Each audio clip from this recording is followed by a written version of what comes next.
गपोड़ी बहू। उमा जी की बहू पिंकी को गप्पे मारने की बहुत आदत थी। वो जब भी किसी के बारे में बातें करती तो बड़े बड़े गप्पे फेंका करती। आसपास के सब लोगों को पता था कि पिंकी बहुत बड़ी गपोड़ी बाज है।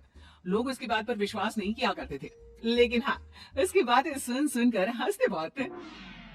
अरे बहू, पड़ोस वाली शर्मा जी है ना, उनकी बेटी का जन्मदिन है, तुम भी चली जाना।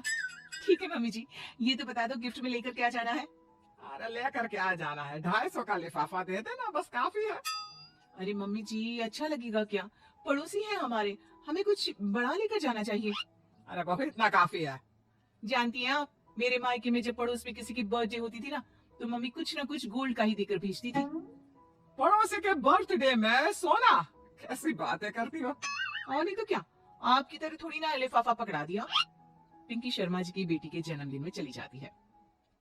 अरे आज तो बड़ी सुंदर लग रही हो साड़ी में। जी मैं तो लहंगा पहनकर आने वाली थी, मम्मी जी नहीं मानी। अरे बेटा, बर्थडे पार्टी में तो साड़ी चल जाती है, मेरा मतलब कोई शादी थोड़ी ना है। कैसी बात कर रही हैं आप आंटी जी? मेरे मायके में तो छोटे छोटे फंक्शन भी हम लोग लहंगा बनवाते थे बुटीक से, डिजाइन करवा कर। चाहे पड़ोस में किसी का जन्मदिन हो, मेरी मम्मी हमेशा बुटीक से नया लहंगा डिजाइन करवाती थी।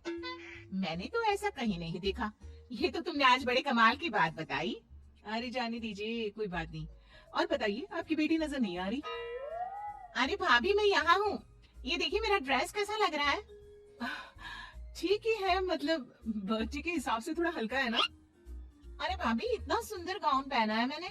मैं ना शादी से पहले अपने बर्थडे पर हमेशा जरी वाला लहंगा पहना करती थी। यही मैं तुम्हारी मम्मी को भी बता रही थी। इसके बाद केक काटने का प्रोग्राम शुरू होता है। सब लोग इकट्ठे हो जाते हैं। शर्मा जी की बेटी का केक देखकर पिंकी से रहा नहीं जाता। उसके अंदर का गपोड़ी बाज बाहर निकल कर आ जाता है। अरे इतना छोटा सा केक! अरे बेटा, मेहमानों के हिसाब से ही है, जितने लोग इतना बड़ा केक। आंटी जी, कम से कम 4 या 5 मंजिल वाला केक तो बनाना चाहिए था। आपकी बेटी का बर्थडे रोज रोज थोड़ी ना आता है। मेरे बर्थडे पर हमेशा पापा 4 केक बनवाते थे। सारे केक 4-4 मंजिल के होते थे। वहां पर सारे लोग उमा जी के मोहल्ले के ही थे और वो पिंकी की गप्पे मारने की आदत से अच्छी तरह वाकिफ थे, इसलिए सब लोग उसकी बात सुनकर हंसने लगे, लेकिन किसी ने पिंकी से कुछ नहीं कहा। एक दिन सुबह सुबह पिंकी ने अपनी सास से कहा, मम्मी जी, मेरे मम्मी पापा मुझसे मिलने के लिए यहाँ आ रहे हैं। अरे वाह, ये तो बहुत अच्छी बात है। उनके आने की तैयारी करो, अच्छा अच्छा खाना बनाओ। वैसे कब तक आएंगे? मम्मी जी फ्लाइट से आ रहे हैं, कल शाम को 4 बजे की फ्लाइट है। फ्लाइट? लेकिन बेटा, तेरा मायका तो यहाँ से 2 घंटे की दूरी पर है। तेरे मम्मी पापा फ्लाइट से कब से आने लगे?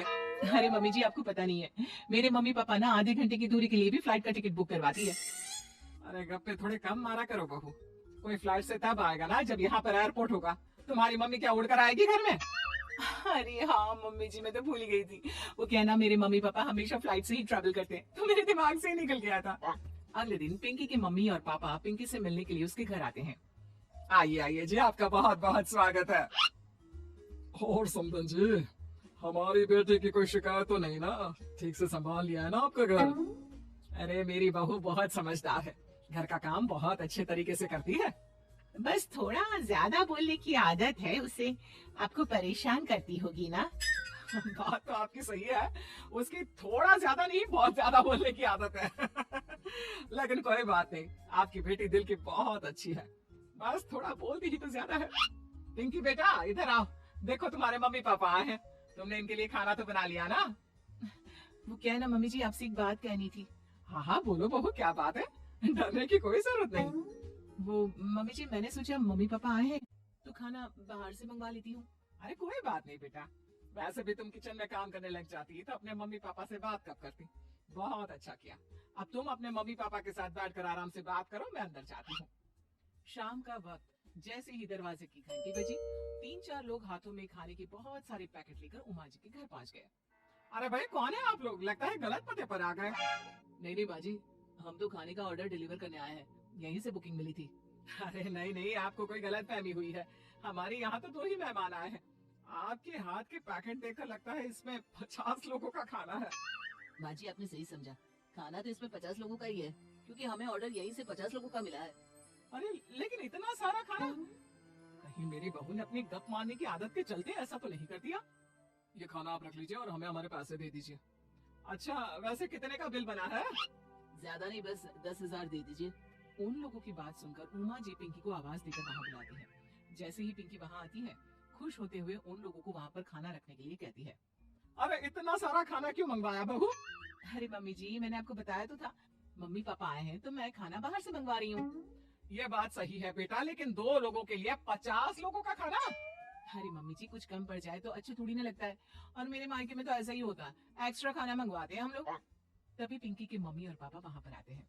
अरे बेटा, एक्स्ट्रा खाना मंगवाने का मतलब ये थोड़ी ना होता कि 2 लोगों के खाने के लिए 50 लोगों का खाना मंगवा लो।